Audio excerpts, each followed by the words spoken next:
En fait, il faut juste être conscient, je pense, et c'est malheureusement quelque chose, et on en parlait, c'est vrai, quand on voit les formations, j'interviens aussi parfois dans des BPGEPS, dans différentes structures et tout, et en fait on se rend compte, et même moi si je dois me revoir en formation avant, c'est vrai que on se rend compte que on n'a pas forcément conscience de qu'est-ce qui va se passer en fait une fois que je suis diplômé, après. Parce que pour l'instant on est dans un monde un peu merveilleux, on apprend des nouvelles choses, la salle de sport, c'est stylé. On n'est pas conscient. On va entraîner des gens, on va les aider, on va leur faire avoir des résultats de dingue. Je vais être coach d'entrepreneur, coach de star, c'est mon objectif, c'est génial. Mais en fait, il y a quand même une vraie différence entre ce qui se passe en formation, l'image que tu as du coaching. Et ce qui arrive derrière. Et ce qui se passe réellement. Et le problème, aujourd'hui, et moi j'aime bien chercher des responsables, tu vois, et je te dis, des fois c'est souvent aussi les organismes de formation, etc., mais qui peut-être sensibilisent pas suffisamment les personnes sur qu'est-ce qui va se passer après, et qu'en fait tout va pas être tout rose, comme sur le papier. Parce que c'est vrai, hein, tu vois. Et du coup, moi le truc que je peux dire, et sur lequel je veux sensibiliser, c'est qu'en fait, il faut juste comprendre que quand on sort de formation, on part de zéro. Il y a tout à faire. Il y a tout à apprendre, il y a tout à créer. Et en fait, la formation, ça représente qu'un tiers d'un business. C'est-à-dire, tu vas savoir coacher des gens, les encadrer, les accompagner sur le long terme. Mais par contre, l'entrepreneuriat, le développement d'une activité, c'est pas que ça en fait. Il y a savoir attirer des clients, ce qu'on appelle le marketing, savoir vendre tes services, vendre tes offres, et surtout te rémunérer en fait pour ça. Ça s'appelle la vente.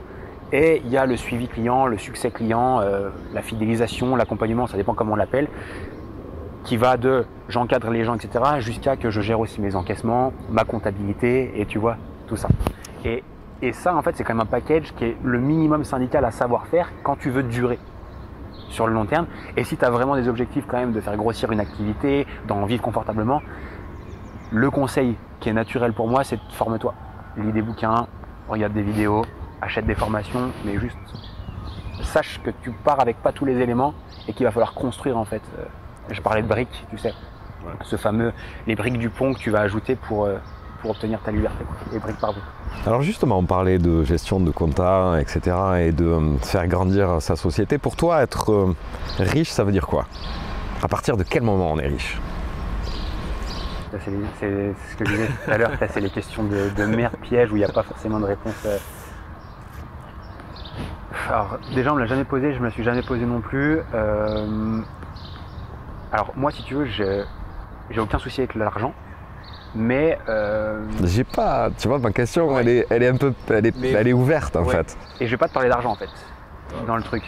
Si tu veux, pour moi, et en tout cas c'est ma vision et c'est comme ça que je mène un peu mes actions au quotidien, mes projets et puis ce que moi j'imagine pour ma vie, c'est moi je le mesure en liberté au quotidien.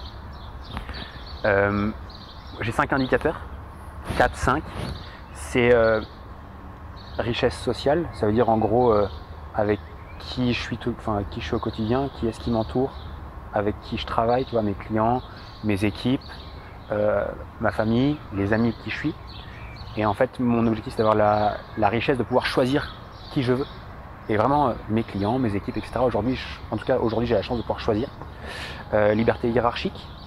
Moi, la richesse, c'est pouvoir se dire, je fais ce que j'ai envie et je mène ma vie non pas au travers des décisions de quelqu'un, mais au travers de mes propres décisions. Tu vois, et je cumule ça. C'est aussi la richesse de pouvoir être indépendant financièrement. Donc là, on revient à l'argent, mais en soi, être riche, c'est pouvoir te dire à un moment donné, pour moi, voilà, j'ai ce qu'il faut, j'ai les options de faire ce que j'ai envie, tu vois, et de mener le truc. Je ne dis pas de faire des trucs de malade, mais au moins d'avoir le choix de faire ce que j'ai envie. Ça, pour moi, c'est la richesse. Temporelle aussi. C'est-à-dire, en gros, je peux organiser mes journées comme j'ai envie. Je ne suis pas dépendant d'un patron, je ne suis pas dépendant de clients, etc. Et c'est aussi un moyen pour moi de mesurer la richesse. Et puis après, le dernier indicateur pour moi, c'est les expériences de vie. En gros, ça c'est un truc que j'ai compris il n'y a pas très longtemps, mais c'est juste de se dire la seule vraie richesse que tu possèdes et que ni rien, ni personne ne pourra jamais te retirer, c'est tes expériences, c'est ce que tu as vécu. C'est les moments de ta vie que tu as... Enfin, ce que tu as fait grandir. Que tu as pu avoir, ouais. Et ça pour moi c'est le dernier indicateur, mais c'est le plus important, parce que ça c'est le seul truc, c'est pas un bien matériel, c'est pas... X ou Y, c'est pas des voitures, c'est pas de l'immobilier, mais c'est des trucs, quoi qu'il arrive, personne ne pourra jamais te reprendre. Alors on est d'accord que bien souvent quand on regarde le parcours de quelqu'un, on voit souvent en fait l'arrivée, on voit pas tout le chemin. Est-ce que tu penses que le fait d'avoir développé cette richesse justement de liberté a eu un coût important pour toi? Tu as mis de la discipline sur certaines choses, tu t'es obligé à faire certaines choses, tu nous parlais de choses sur lesquelles tu t'étais obligé à sortir de ta zone de confort. Est-ce que tu vois d'autres choses dans ton quotidien ou dans ta vie ou dans ton état d'esprit sur lesquelles tu es obligé de te discipliner en fait? Tu es sorti de ta zone de confort sur quel point précisément? Je suis désolé, je n'ai pas encore donné une réponse dans ce sens-là. Je vais donner une réponse un peu dans l'autre sens. Je dirais pas que c'est lié à la discipline de faire les choses, c'est pas de travailler comme un malade, etc. Parce qu'aujourd'hui, par exemple, je suis quasiment certain que je travaille beaucoup moins que beaucoup de monde.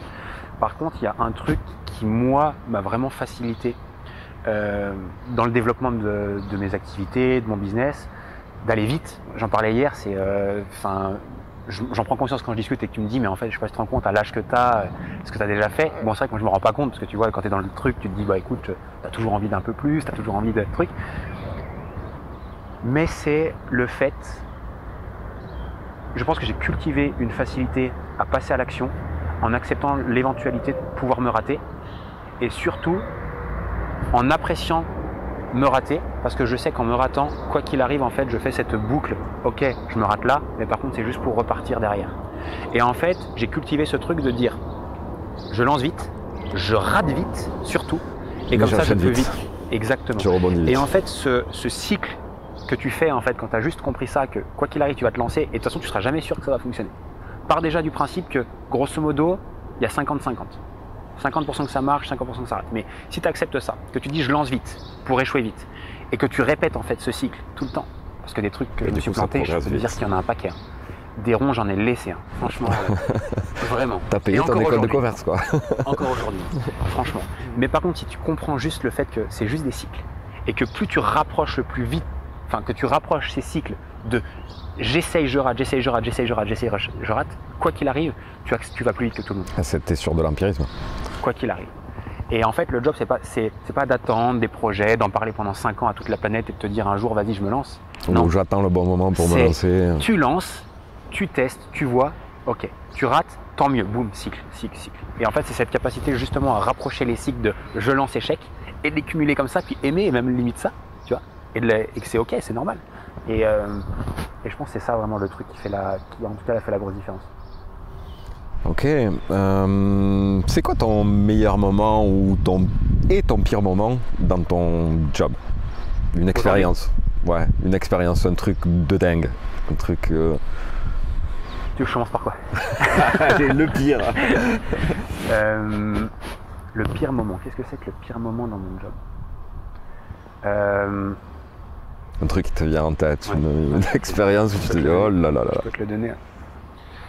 Il y a, bon, je pourrais pas te dire la date exacte, parce que je vais me gourer si je te la donne. J'étais manager de salle de sport à Genève. Donc je te refais juste le contexte pour que tu le visualises bien. J'avais, je pense, 22 ans ou 21 ans et j'étais déjà manager d'une structure. Et cette structure-là, c'était la salle la plus haut de gamme d'un groupe de 23 clubs sur toute la Suisse. Et c'était un groupe de 380 personnes et moi j'étais responsable de la plus grosse structure. J'étais devenu manager et entre guillemets sous moi, c'est pas le cas dans le quotidien, mais si tu veux hiérarchiquement sous moi, j'avais des gens plus âgés. J'avais une quarantaine de personnes si tu prends tout le monde, les personnel trainers, les instructeurs de cours co, les personnes d'entretien, du ménage et tout. Et en fait c'était déjà très difficile d'être le petit jeune dans le truc et de devoir manager tout le truc. Donc j'ai passé vraiment des moments assez difficiles, non pas parce que je me sentais pas capable, mais parce que les gens en fait avaient du mal à me percevoir comme le manager, etc. Parce qu'aussi j'avais évolué en interne, donc c'est des anciens collègues qui faisaient le même job que moi, qui m'ont ensuite vu évoluer, et c'est très très difficile pour ça. Donc quand on est jeune en plus, ça allait davantage. Et en fait, ce qui s'est passé un jour, c'est que j'ai eu la malchance en fait d'avoir des vols dans mon club à répétition. C'est-à-dire qu'on avait de l'argent qui disparaissait des coffres, on avait du matériel qui disparaissait régulièrement, etc. Et c'est quelque chose qui s'est passé pendant une année. Donc de nuit, avec des vols, etc. Et le problème qu'il y a, c'est que quand ça se passe comme ça, le manager, tu vois, qui est responsable. Et je veux dire, quand tu es dans une grosse boîte comme ça, ils cherchent pas à comprendre, c'est toi, etc. Alors heureusement que j'étais un bon élément et qu'en gros ils savaient que c'est pas moi qui allais tirer dans les caisses. Et puis